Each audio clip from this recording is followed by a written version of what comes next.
Now, what is group account? Now, when we talk about group account, we are looking at a situation whereby a parent company has actually purchased a subsidiary. Now, when we say parent company, when we say subsidiary, what are all these terminologies that we are talking about? These terminologies that we are talking about is that you realize that you are a company and another company is going so bad that you want to invest in that company. So let's pick company A, trying to invest in company B. Now, company B is 100%. Company A wants to go and buy a part of company B. If company A purchases from 51% to the 100%, it makes company a parent company. So it will make company A parent company of company B. And it makes company B what we call a subsidiary. So that company comes under a parent company. Then, if company C, if company C also acquires from 20% to 49%, it makes that company also an associate. Now, when we talk about associate, what do we mean? When we talk about parent, what do we mean? Now, this parent can control the affairs of company B. They control the affairs of company B. But then the company C only has what we call a significant influence. So when I control you, I'll tell you that sleep. When I control you, I can tell you that, hey, don't do this, don't do that, go and sleep, go and do this. That is the control. So you that you are exerting that control, you would put the account together with yours and prepare it. That is what we call the console. So it means that whatever account that you are preparing, though you be preparing a separate account for your company, company A will prepare a separate account, company B will prepare their separate account, but together, company A and company B's account must be merged together. They consolidate the accounts together. They prepare one account called the group account.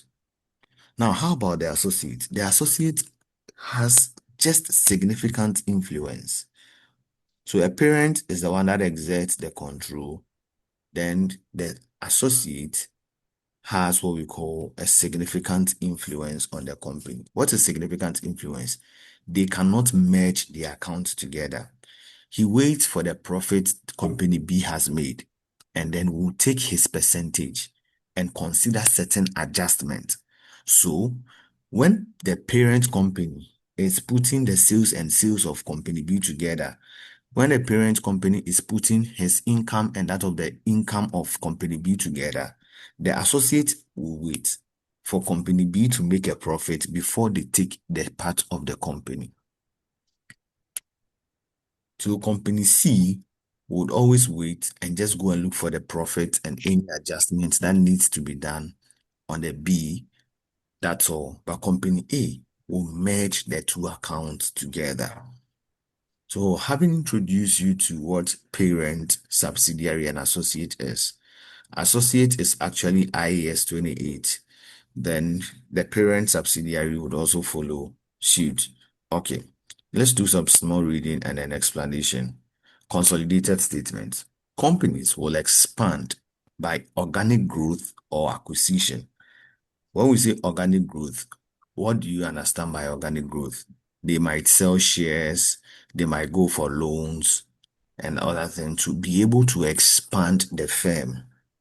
That is what we mean by organic growth. So the company, if the company is going down, the owners of the company might decide to either go and then float shares, or they might decide to go for loan to come and invest in the company and grow. But then when we talk about acquisition, what do we mean by acquisition? The measures and acquisition that you know, they go to other companies and buy them, or they allow for another company to buy themselves, buy them. So if I have enough money and I want to expand the business, I can decide to sell more shares or ask for loans to expand, or I can decide to go and buy another company to be right under me, to buy another company to be right under me. Okay. So what are the reasons why you go and acquire another company? To reduce and eliminate competition. And that is what Airtel Tigo was trying to do. They were trying to make sure that they eliminate the competition in the telco companies. But yes, when they merged together, their elimination tactics is even becoming poorer, though. But then the main reason why, or the reasons why they would merge, is to ensure that they are reducing and eliminating competition in the market. Another one is for the benefit from tax advantage, to have more profit at the end of the day so that shareholders will have more dividend and increase retained earning.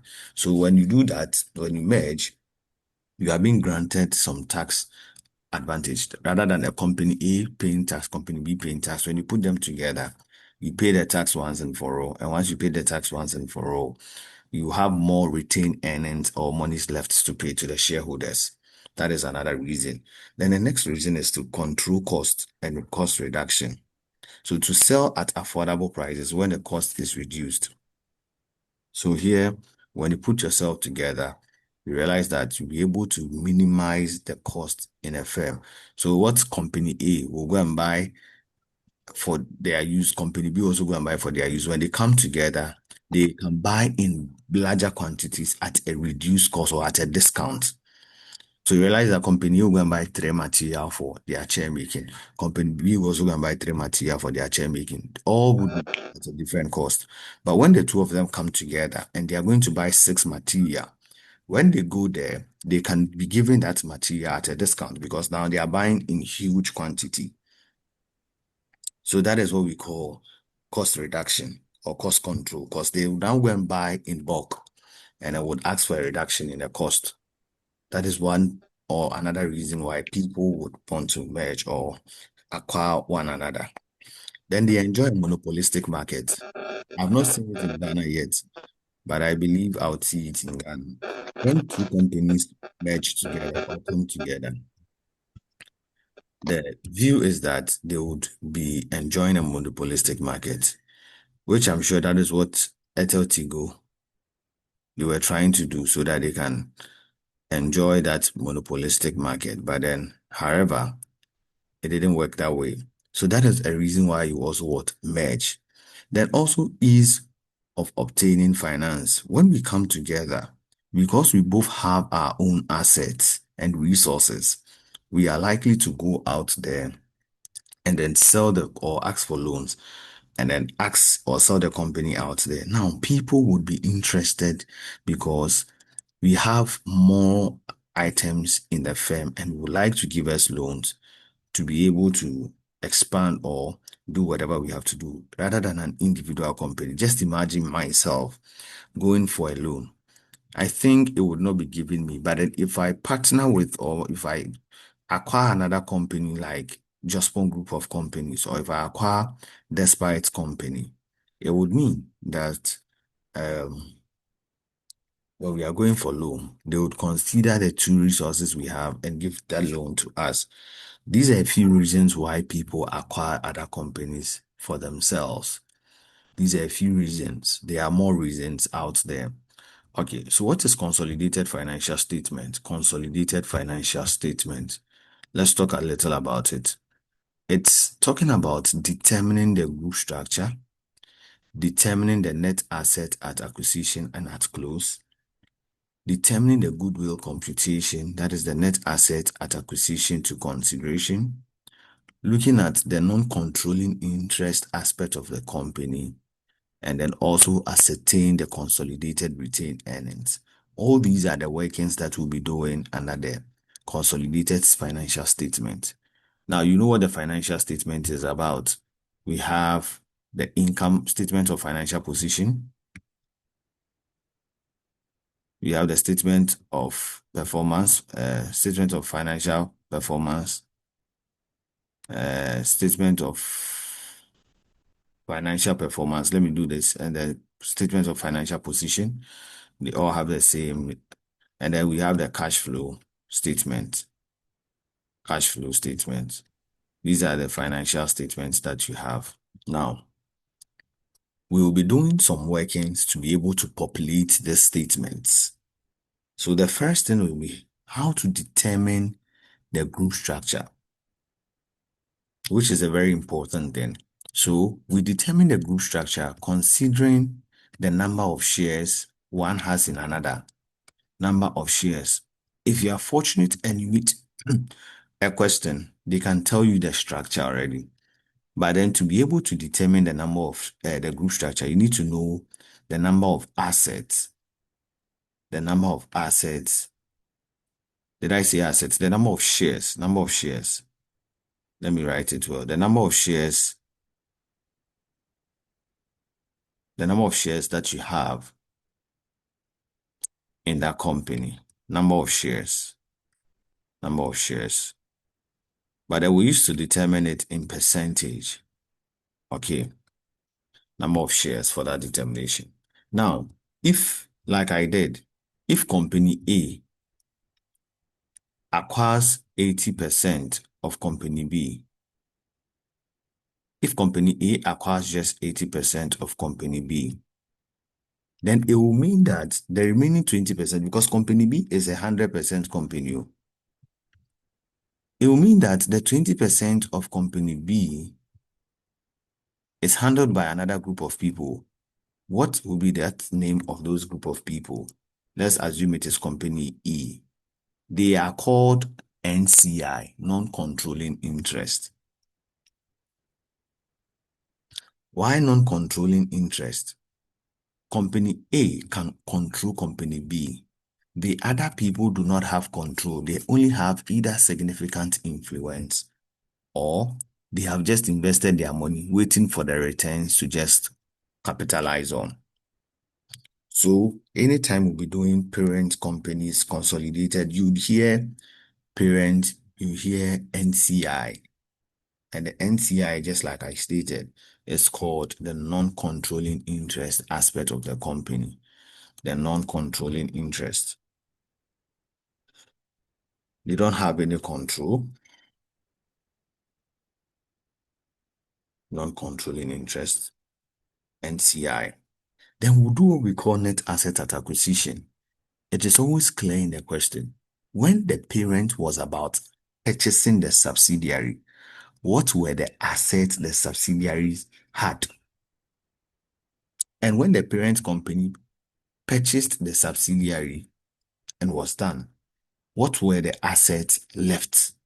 And that is very important. Here, we used to determine in a tabular form so that we can be able to know what we call the post-acquisition profit. Post-acquisition profit, PAP.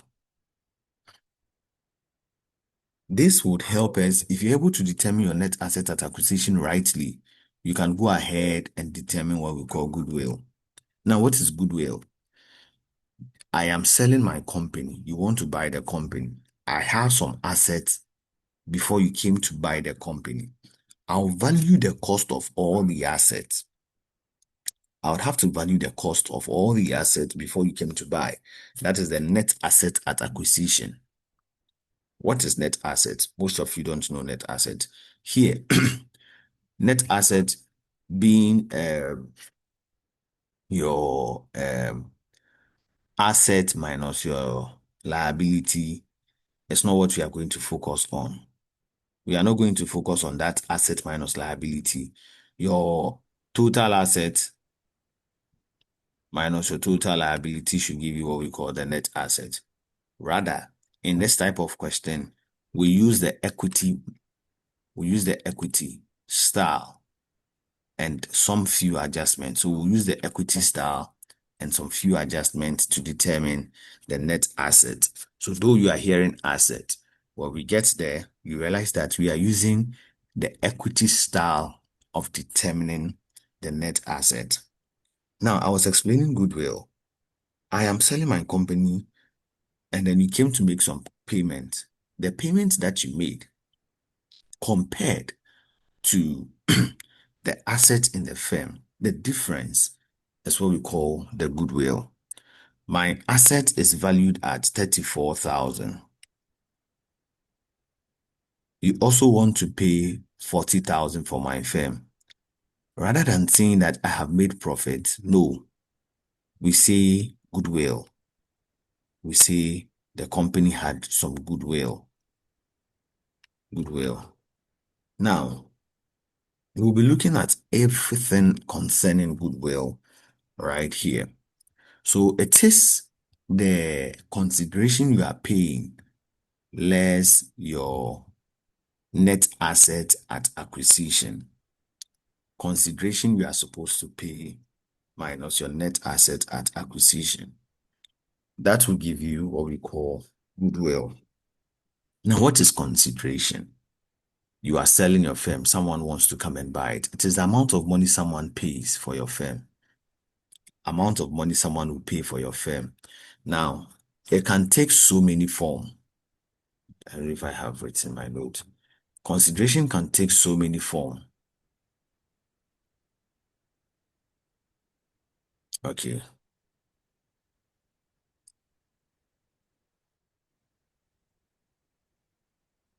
Okay. We didn't discuss that.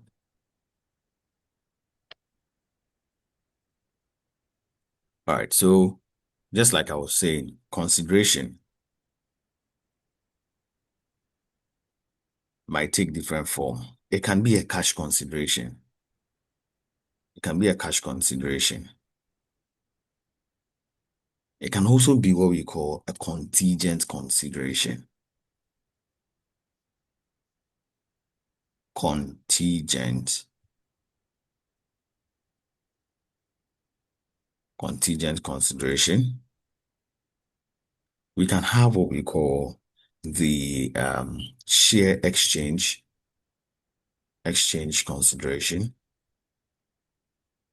We can also have the loan consideration, and we can have the last one, deferred consideration. The deferred consideration. Okay. Now, having said this, what is cash? This is when a person bought the firm, they gave you either check to go and withdraw at the bank, or you were told that they paid cash. So if you are being told that after acquiring your company, the company paid cash, that is a cash consideration. When you are being told that after the company acquired, you were being purchased, the company stated that if you are able to make this profit, they will pay this amount. So based on your performance and the company is acquiring you, is what we call the contingent. So it is for a reason why they will pay this amount. Is what we call the contingent consideration. So if company A wants to purchase company B and states that at the end of the period, if company B makes a profit of 50,000, then we will pay 400,000 Ghana cedis for the firm. It means that it is based on a reason. That is why you are actually going to buy that company. Then how about share exchange? Share exchange is that you want to exchange every 3 shares for 2 shares in that company. So you are telling them that for every 3 shares, pay for 2. So for every 3 shares in company B is saying pay for 2 shares. So that means that you are going to exchange the 3 shares in you for 2 shares in that company. And that is called share exchange. The loan, you know it. I buy your company and I'll tell you I'll pay, it's a loan. Loan it to me. That amount of money I want to pay, loan it to me. So I'll pay later. And that is the loan. Now, how about the deferred consideration? Deferred consideration is that I am buying your firm in 2026, but I'm promising you a future value. I am buying your firm in 2026, but I'm promising you a future value that, okay, in 2025, I'll be paying you, 2027, I'll be paying you 40,000 Ghana cedis at a discount rate of 12%. What do you do? Now, deferred consideration means that find the present value of the future cash flows. That is what deferred consideration really means. And so most of you have already forgotten your business finance. So here in deferred consideration, there'll be a future value, which you need to multiply by the discounted factor to be able to find your amount of money in the present value. So this will give you your present value. All right. So in deferred consideration, basically we are going to find the present value of the money the company wants to pay for your firm. Loan is always loan. So you see it, they took loan to come and pay the company. Then share exchange is to try and exchange a share in the company for another. So you can see 2 for 5 in a question. 2 for 5, which means that we need to, every 2 shares in that company, they are saying take 5 more. So 2 divided by 5, multiplied by the number of shares you bought. Then contingent consideration is based on the performance of the firm, the amount of money that wants to or needs to be paid. And cash consideration is direct, either paid through the cash or bank. It's a direct cash consideration. Now, you can have a question that will give you all these forms of consideration to put together to get what we call your total consideration. You can have a question that will give you just one consideration. You can also have a question that will give you two. You can have a question that will give you three.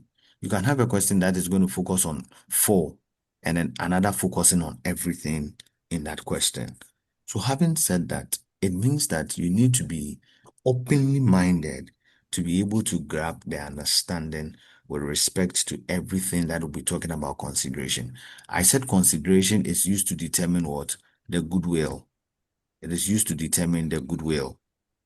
If you can be able to grab the understanding for the consideration and then come and grab the understanding for net asset at acquisition.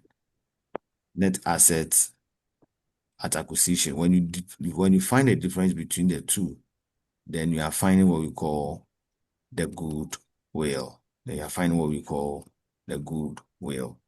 All right.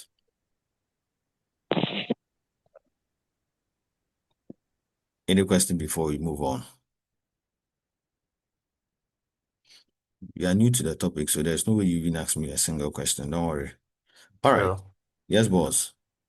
Please, with the defect, can you come again with it? Because it sounded more like the loan to me. The deferred consideration. Yes, please.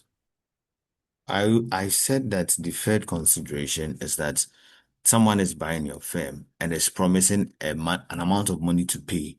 So I want to buy your firm for 100,000, but I'll pay it in a year's time. Is that fine? At a rate of 12%. And Oh, you know that anytime there is a rate and there's a future value and the number of years is a year's time, in deferred consideration, you're supposed to determine present value. Maybe I want to buy your firm for 1 million Ghana cedis at a rate of 3%, which I would pay in 5 years' time. Once you begin to hear these things in the question, you notice that you are heading towards what we call a deferred consideration. Are you okay? yeah, I'm okay. Thank you very much. You are sincerely welcome, my brother. Um,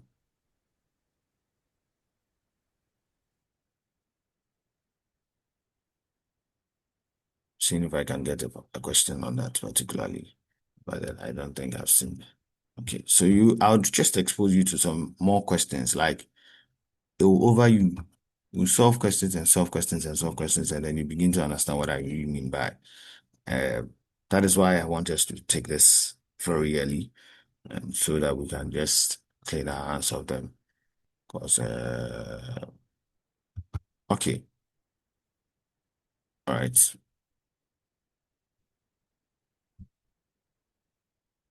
That's it. Yes, it's Uncle Fayinchi. Let's go back again to the board. So a group is made up of a parent and a subsidiary. A parent is a company that has control. The subsidiary is a company that is controlled by another.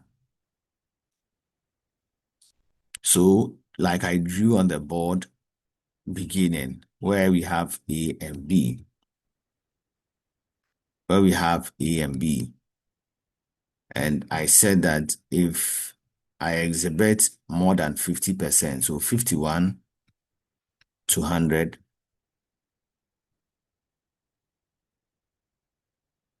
A becomes the parent and B becomes the subsidiary.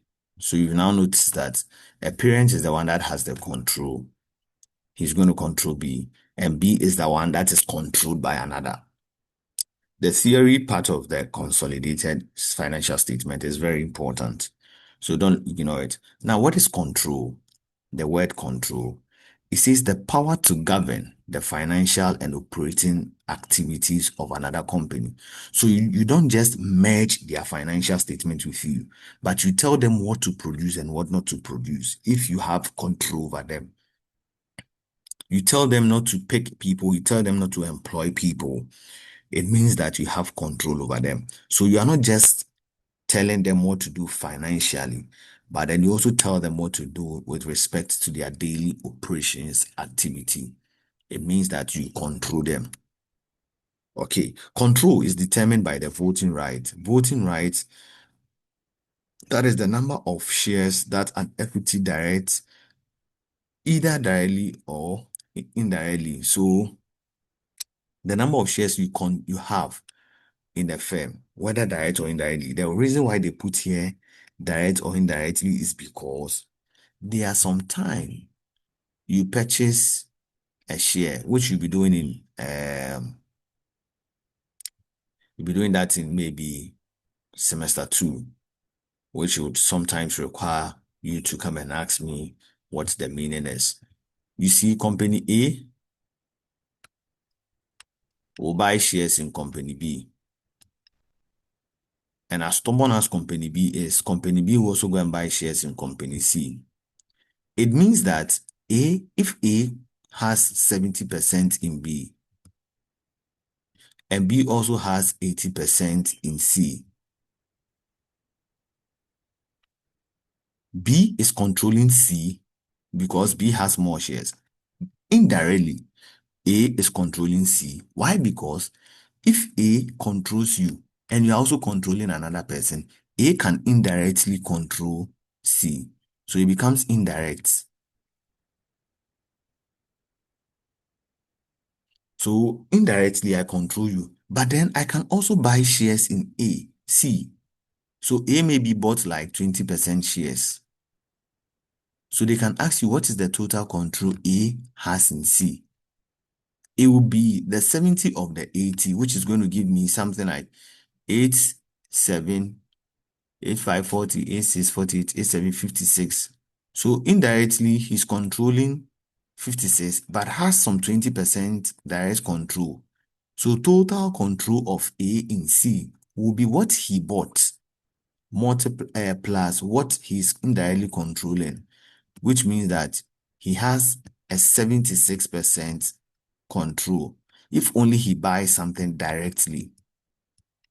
But if he doesn't buy them directly and he's looking at just what he is controlling in B and what B is controlling in C, then he only has some 56% control in C. That is the meaning of directly or indirectly. It wouldn't make sense now because you are not going to use it most often, but theoretically it can come. That is why I am putting that in your minds. Okay, having gone through what control is and having gone through how you can get control, I told you it is the number of shares. So to determine the group structure is the number of shares. So that will determine the control. If company A bought 50,000 shares in company C or 50 shares in company B, and the total shares in company B was, say, um 80 80,000, or 80, sorry, let me use 80. If the total shares is 80, and then the number of shares he bought is 50, to determine the control, what I bought divided by the total number of shares here times 100, that will tell my control, or that will be able to determine the group, the structure of the company. All right. So how do you determine there is control?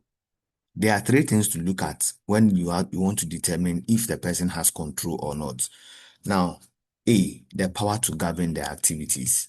B, the amount of returns, the ability, that is the ability to influence the amount of returns. And C, the variable returns, that is the right to vary a variable return. So these are the three reasons. The power, we determine it, that is the number of shares that you have.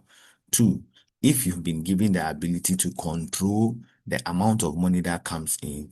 And C, you are looking at variation of returns that is coming, that is investing differently in them, investing through other means in them. But then the amount of return is that there can be one company whereby there are about six companies that have purchased in them. But they're looking at the percentages the other six people have.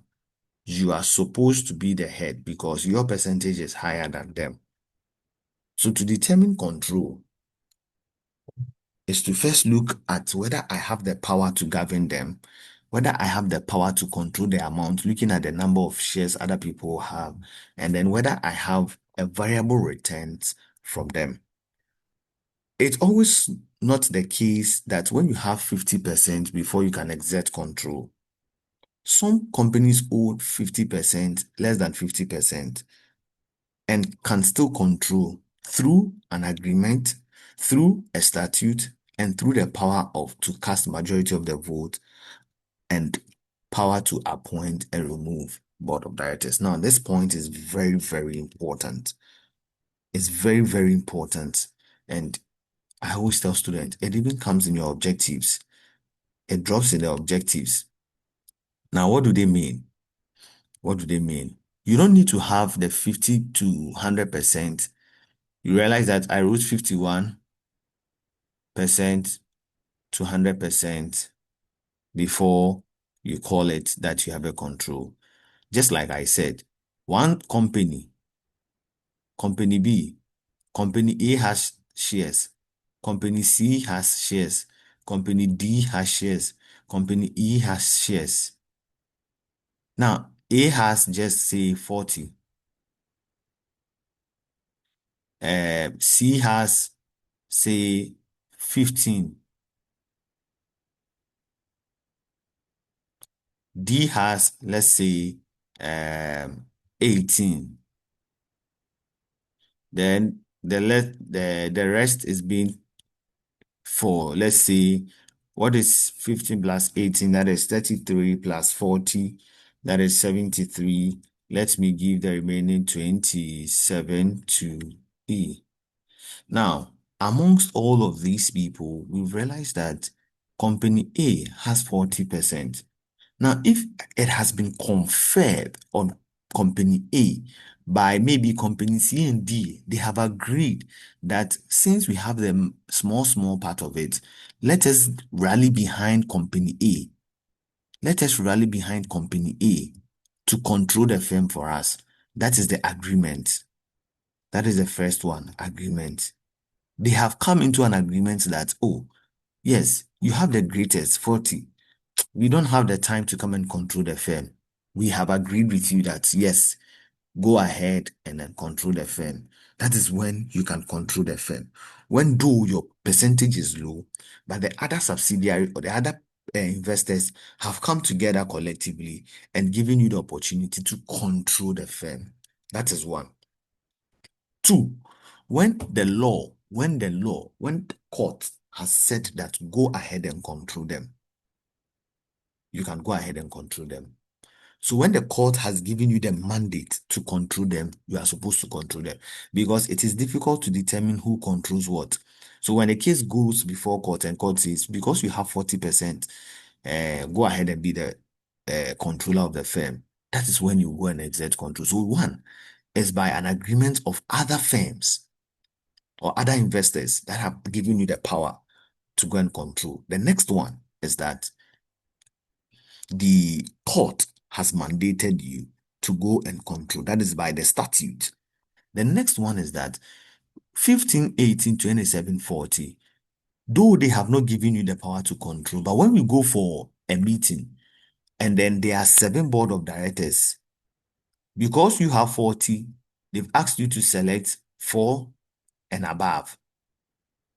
Because you have the power to select more than half of the board of directors, you are considered as the parent of the subsidiary.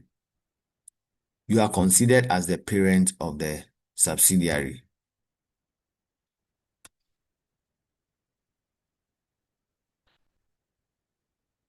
Any question? Any question? No, please. All right. So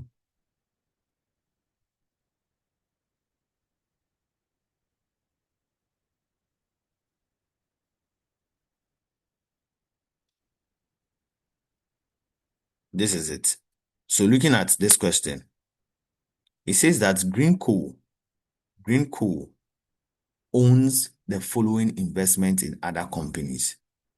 Now, these are the other companies. There is Violet, there is Amber, there is Black Co. He has 80% control in Violet, 25% in Amber, 45% in Black Co. This is the non-controlling aspect of the firm. He doesn't deal with that. Now, they said Green Co has appointed 5 of the 7 directors of Black Co. You see, he only has 45% control in it. But then he is appointing 5 of the 7 directors of Black Co. They ask you, which of the following investments are accounted for as subsidiaries in the consolidated account of Green Co? Now, for buying 80% shares in Violet, qualified to be a parent and a subsidiary. To buy 25% is an ordinary investment or an associate. To buy 45% is also an associate. You don't have control, you only have significant control. But then, in that same company, you can appoint 5 and of the 7 board of directors. It makes you have parent and subsidiary control. So they are asking you which one of those companies can you actually consolidate the account? It is those ones that you have more than 80% and those ones that you have control over the board of directors selection. Those ones that you have control over their board of directors selection. So which one will be the final answer? It is Violet and Black Hole. These are the 2 people that you can control. Any question? Any question?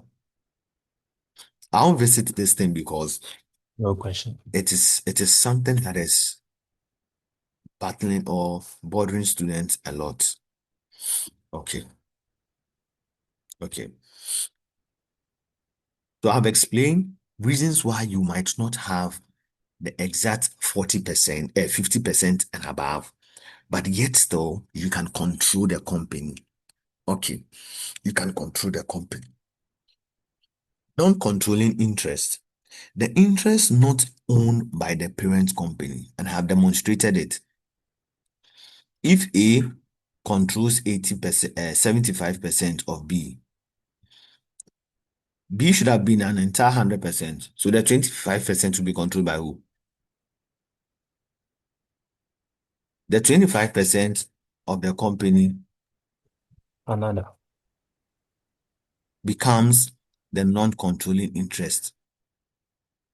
So whatever percentage that is above 50% for the parent, the remaining controlled by another people is called the non-controlling interest. So that is the part, that's this part of the 25% is not for we the parents, and we also don't care. But that part belongs to another group of people called a non-controlling interest. It can be one firm, it can be 2 firms, it can be more firms, it can be a lot of people. like what we have here, the C, D, E, they can have more people coming to contribute in them. Okay, that explains point number 8. Point number 9. What is significant influence and associate? Just like I said, this is not a member of the parent of his parent group. An associate is an entity which another entity has a significant influence over. It is greater than or equal to 20% and less than 50%. So I said you can start from 21% to 49%. If a company has this percentage in you, then he's an associate. So the relationship is an investor and associate relationship. Please pay attention because over the years, questions that you see is maybe one company, and then maybe a third company. Which one would be a parent, one would be a subsidiary, and then maybe the other will be an associate. When they got to the examination hall, they saw five. They saw one, two, three, four, five different companies. Now, these five different companies, they came back asking me which one is the parent. You can only determine it if you know the structure, if you know the control that you have, and you know the significant influence. That is when you can actually determine who is a parent, who is a subsidiary, who is an associate, who is another subsidiary, who is another associate. So it is very important to understand what the percentage really means. 21 to 49 is an associate. For them, they cannot add the two accounts together. They only wait for your profit. They only wait for your profit and then to do what they have to do. Exclusions of parents from consolidated financial statement. If the subsidiary is wholly owned or partially owned by another entity and must seek consent of an owners or debentures, when can't we put the account of another account together? Company A and Company B, when can they not prepare the financial statement? If Company B is already owned by another company, we can't put the accounts together. That is the first point. Whether it is partially owned or fully owned by another company, and we also go and buy it, we cannot put them together. You need to seek the consent of the other companies who are the owners. B, the entity has not traded on the public stock exchange. So company B is not listed on the public stock exchange. We cannot consolidate his account with that of company A. We cannot consolidate that of his account with company A. Then C, the entity has not filed and neither has the intention to issue instruments. So that company does not even have the intention or they've not sold shares before. You cannot consolidate the account. So between A and B, then C will come in and C will come and buy B because A has 75%. C also has bought the 25% and C wants to consolidate the account. No, because A is already controlling the account, you need to seek the consent of A, whether you can consolidate the account. And that is the first point. The B point says that has company B traded on the Ghana Stock Exchange? No. Do they have their shares out there for people to buy and sell? No. Then the C point is that do they even have the intentions to sell shares? Do they even have the intentions to sell shares? That is the B part. And then the last part, last but not the least, that is the D, says that the ultimate parent presentation of the financial statement, acronym, the people. So the parent is the one who is supposed to prepare the financial statement. That is the exclusions for that. Now, exclusions of a subsidiary from presenting the consolidated financial statement. He must seek the consent of the debenture holders. And then it says misleading or harmful. Then activities are dissimilar if it will be of no real value to the owners. So the subsidiary cannot actually consolidate the account. If he wants to do, he must seek the consent. Whatever he may be doing might be misleading because he doesn't own greater percentage of the company. So he might be doing 20%, which might not be of help. And then one, if their activities are not similar. So if this one is dealing in water and this one is dealing in another thing, because you don't have parent control, you can't actually know how to put or blend their sales and both together. So their activities are not the same. All right. Point number 12. The International Financial Reporting Standard 10 provisions.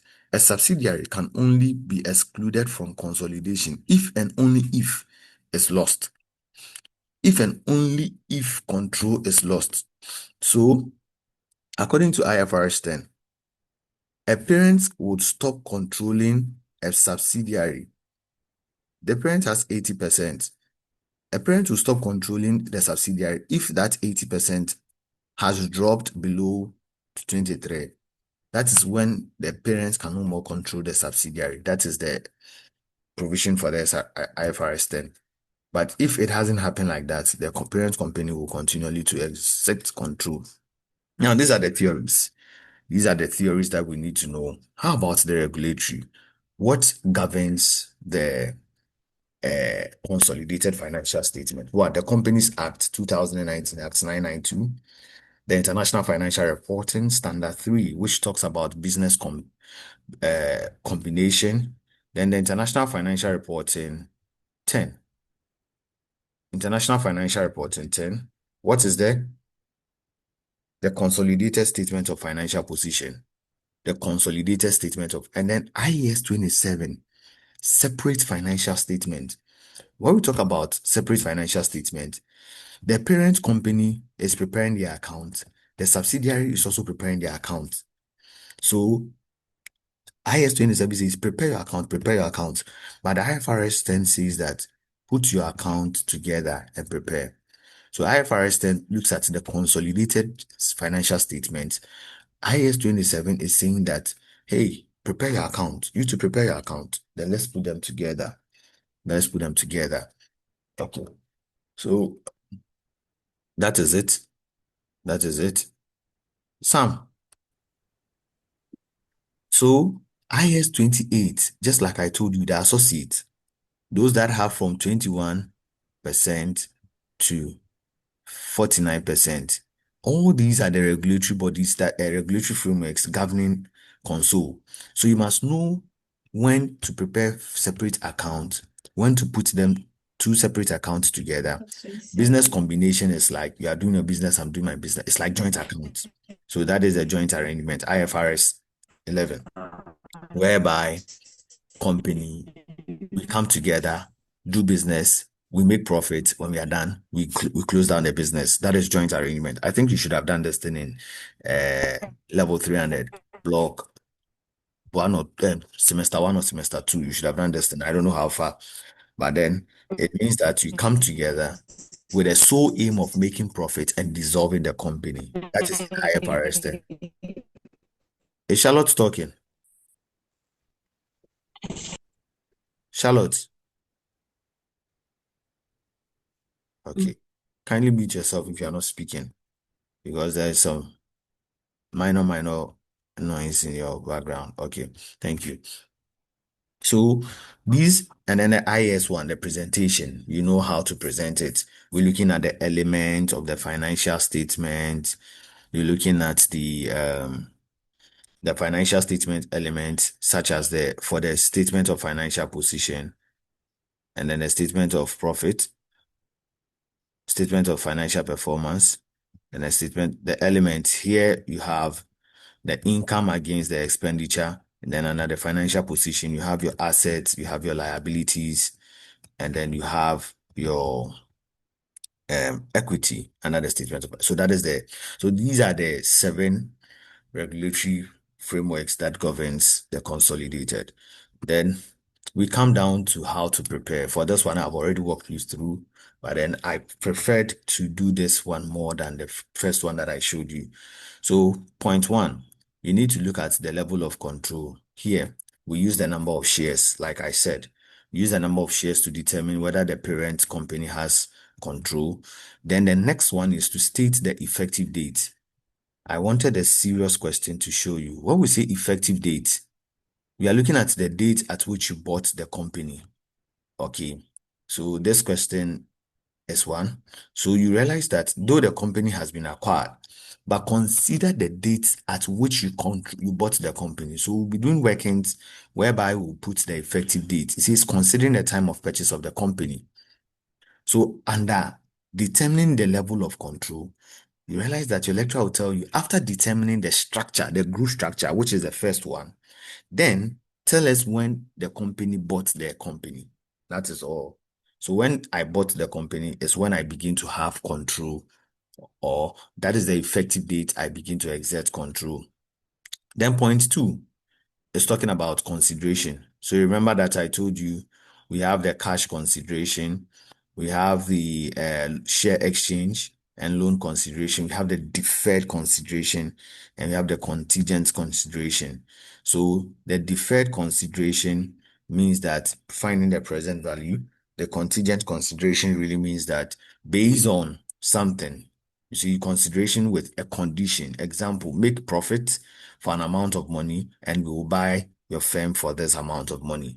And then the deferred consideration says that it will give rise to an unwound discount. I'll teach you an unwound discount when we get to finding a deferred consideration in the question. This unwound discount will be sent to your balance sheet. This will be sent to your balance sheet and your income statement as well. Now that you are buying the company in a present value, it means that there is a discount that you need to be paying that will be sent into your balance sheet. But then the loan and the share exchange, I've also explained it. So that is point two. But normally, I want you to always treat point three first before you do point two. By so doing, it makes point four easier. It makes point four easier. Now, this is the point two that I was talking about. Point three. Net assets at acquisition and at reporting will give you what we call the post-acquisition profit. Now, when I was buying the firm, when I was going to buy B, they already have some items. That is what we call at acquisition. And at reporting is the balance sheet that has been given you in the question.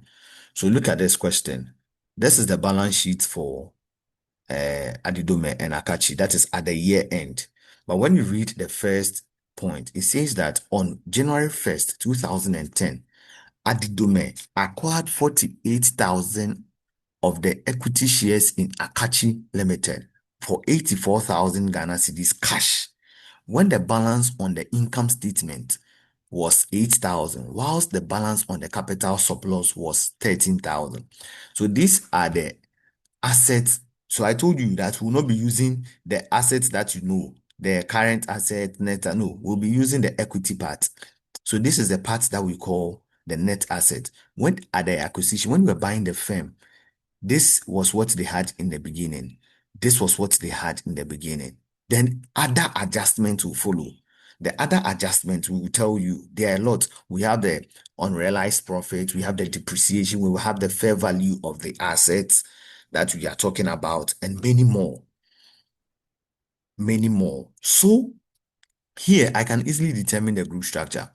They said Adidome purchased 48,000 of the equity shares of Akachi. Where is Akachi? This is Akachi and this is Adidome. When I go to the capital aspect of Akachi, these are the number of shares. How much was the value of the shares? 60,000. Do you know the price per share? Sometimes you see they'll put here 0.5. It means that every share price was what? 0.5. Here we're not told. We were just told the value. The value of the shares is 60,000. But when you read down the question, you realize that either point 6, it says the stated capitals of Adidome and Akachi are made up of 120,000 and 60,000 ordinary shares. The shares were issued at 1 cedi. It means that each share here was 1 cedi. So ideally, Akachi had 60,000 shares and Adidome has purchased 48,000 shares. So how do you determine the control? It is the 48,000 shares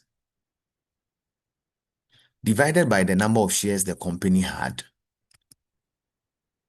Sum times 100. Tell me, what would be the percentage?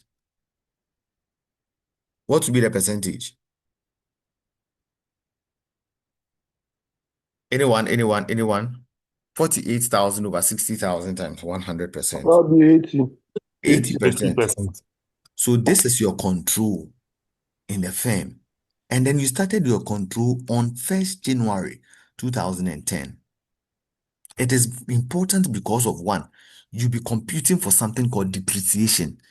And we have prepared the account for December 2012.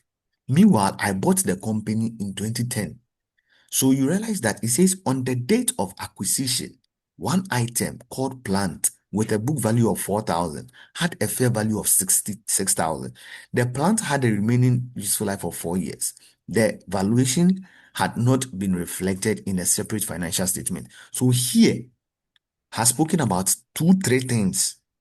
It confirms that there will be depreciation. When you see this, it confirms that there will be depreciation, and it was done on the date of acquisition. It means that the asset has stayed with you for 2 years. So your depreciation computation will change. It will not be just for 1 year, but it would need to be multiplied for from January 1st to December 31st, 2010 is 1 year. For January 1st, 2011 to December January 2011 is another year. And then from January 1st, 2012 to December 2012 is another year. So there will be 3 years of depreciation in this question. When we get there, we shall cross. I'm only telling you because the first point that we stated here that we need to exert the effective date of control is important because it would help you to look for depreciation, which will play a key role in point number 3. So these assets are not just the assets you need here. You need the assets that you find here. You need them, the ones you see here under this one. You need this one, you need this one, you need this one. For this one, this 60,000 remains for the both at acquisition and at the year end. So when you are stating for share capital at acquisition is the same as what is presented in the balance sheet. So it is the same as the at acquisition at the end. But look at the next one, which is the income surplus. This is at reporting, 16,000. And this is the at acquisition. It says your income surplus was 8,000. So the at acquisition, when I was buying the company, is the one I have seen. But then at reporting is the one in the balance sheet. Is the one in the balance sheet, which is found here. Then the capital surplus account. They said when you bought the company, it had a capital surplus account at 13,000. So the capital surplus at acquisition is the 13,000. And at the reporting is the one you find in the balance sheet, also at 13,000. So it is the same. It didn't change, which will make your post-acquisition. So what is the post-acquisition? It is the reporting minus the acquisition. So you realize that your lecturer will come and put post-acquisition profit in the middle and call the reporting at balance sheet. Over the times, it confuses the student. He puts that acquisition here, puts the post-acquisition in the middle, and will put the reporting here. And even that's one, he will call it at balance sheet. So at reporting means that it's the same as at the balance sheet figure. It's the same as at the balance sheet figure. To find your post-acquisition, it will be the balance sheet figure minus the acquisition figure. So I'm just saying that these are not the whole items under this. The items are a lot. The items are really a lot. If I want to itemize them for you, some of them, it comes as and when it is needed. It comes as and when it is needed. It is not all the time you see them in the question. So it is question specific. That is why we need some time to be solving more questions. So when you look at this one, the at acquisition, we have share capital, we have retained earnings, we have profit for the year, we have the share premium, you have the fair value of any of the assets. Now, anytime an asset is fair valued, the depreciation component of the asset changes. But whether the depreciation would increase or decrease will depend on the fair value, which I'll tell you more. Then we have the depreciation, we have the post provision for unrealized profits, the PEP, provision for unrealized profit, and when goodwill impairs, it all comes here. So these are some of the items that you need to see when we are determining the net asset schedule.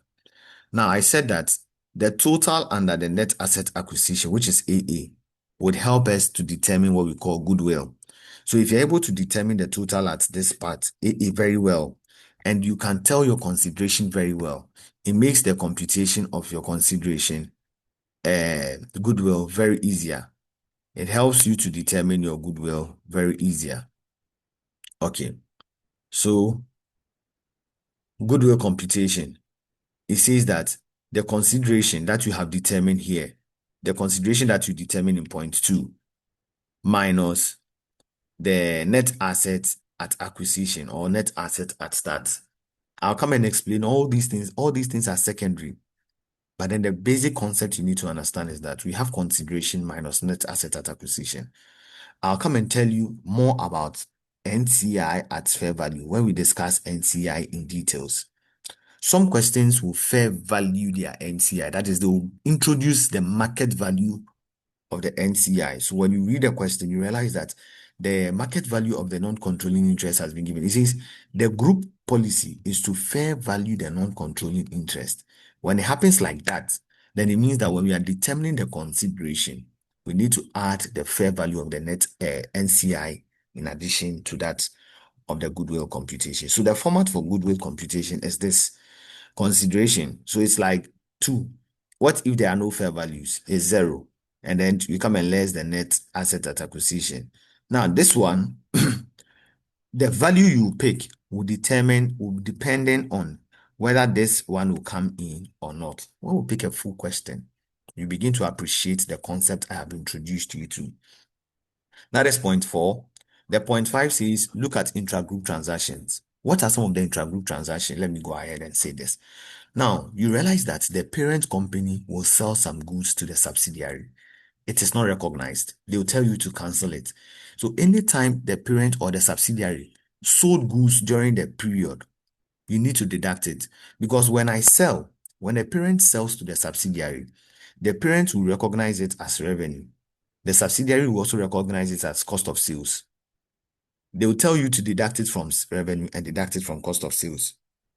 However, in case when they were doing the sale, they didn't pay cash. They did it on a basis of what we call credit basis. It means that one of them will be treating it as receivables and one of them will be treating it as payables, which will mean that you have to find or deduct it from the receivables and payables.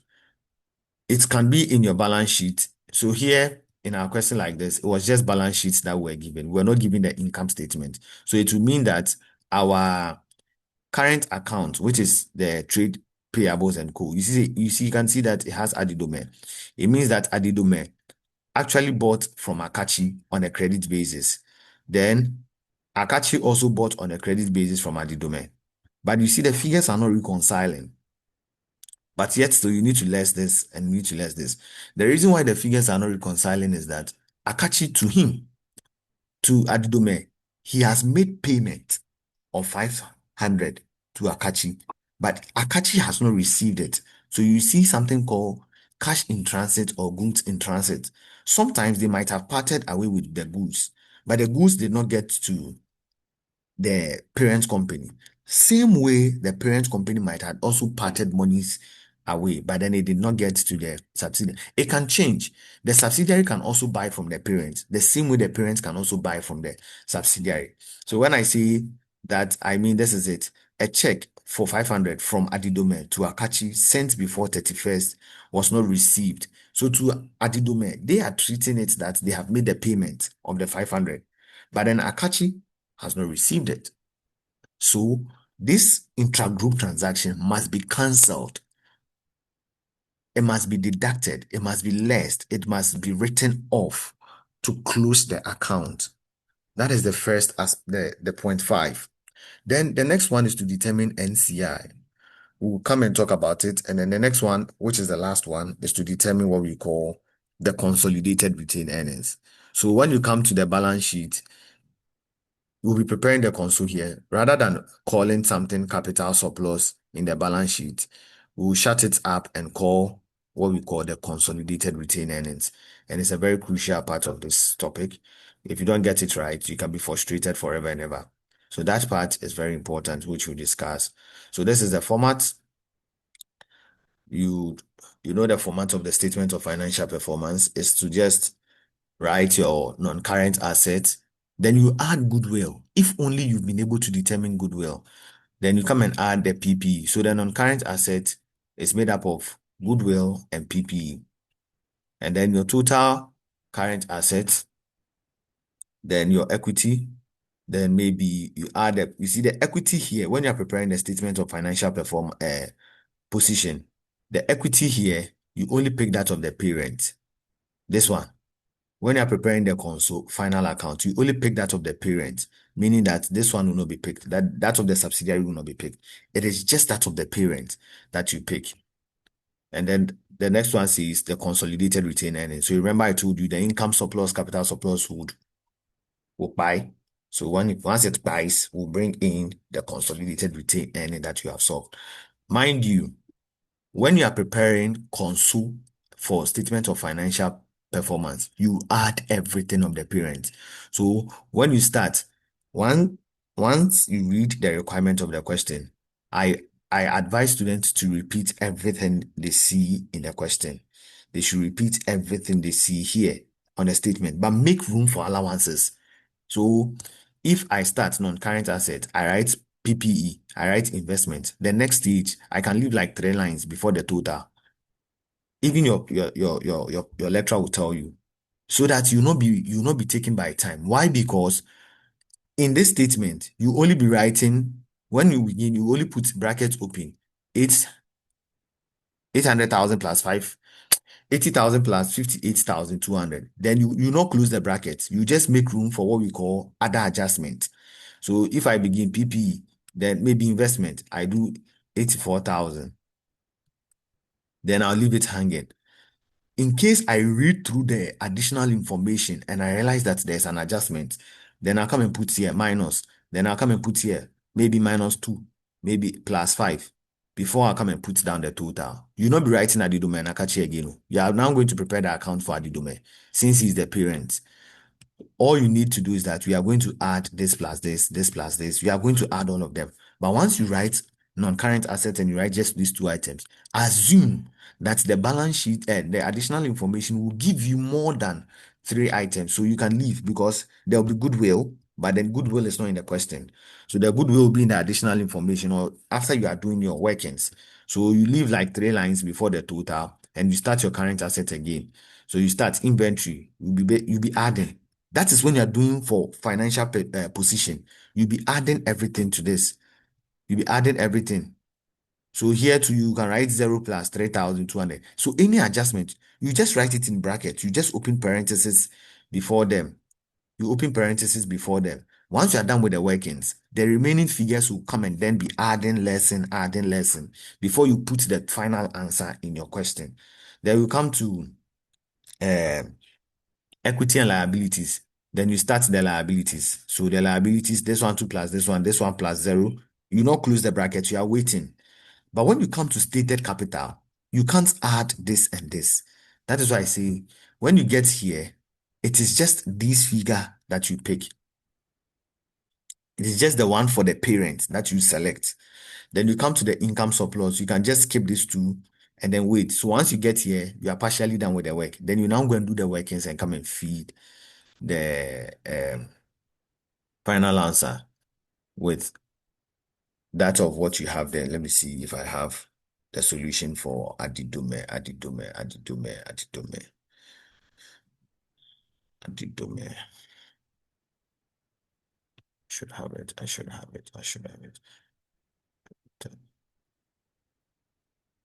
Okay. So these are the workings. These are the workings. I will go through, don't worry. I want to see if I prepare the final account. I didn't. Oh, how come? I did. Oh, didn't it? Okay. Any question? Let's ask question. Today we've done the theoretical aspect. Tomorrow, God willing, we hit the road. We hit the road. Aha. This is it.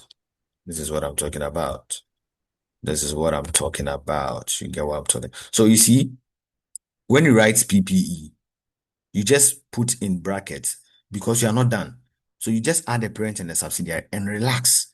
Once you are done with the workings, any workings that you see that will be relational to an item or an element, you just come and fix it there and then just put down the total. So this is how the format goes like. So you see, once you can get zero. Once you open parentheses for this one, and you have the zero plus 32,000, you can definitely have maybe minus the 32,000 again. Once it is zero, you can put in the zero. You get some marks for just even bringing in the Adidomes account and doing that computation in the bracket. You can get some ticks for it. Mind you, this topic is difficult. Your lecturer might even tell you that you are all not going to be accountants at the end of the day. Some of you end up being pastor's wife, carpenters, lawyers, and all that have you. He will tell you emphatically in class that it is not an easy course, but what you need to get is the basics. What I'm telling you. So if it says prepare consolidated financial position, you just need to write the format down, open parentheses. Even if you write down the format, you write down the items and you open brackets, close bracket, open, open, open, open. That alone will give you some ticks. And the ticks can give you more than the 40% you are looking for in an examination. I believe that is fine. Yes, it is. So don't worry. God willing, tomorrow we'll journey through again and we'll not revise it. We'll just pick a question and then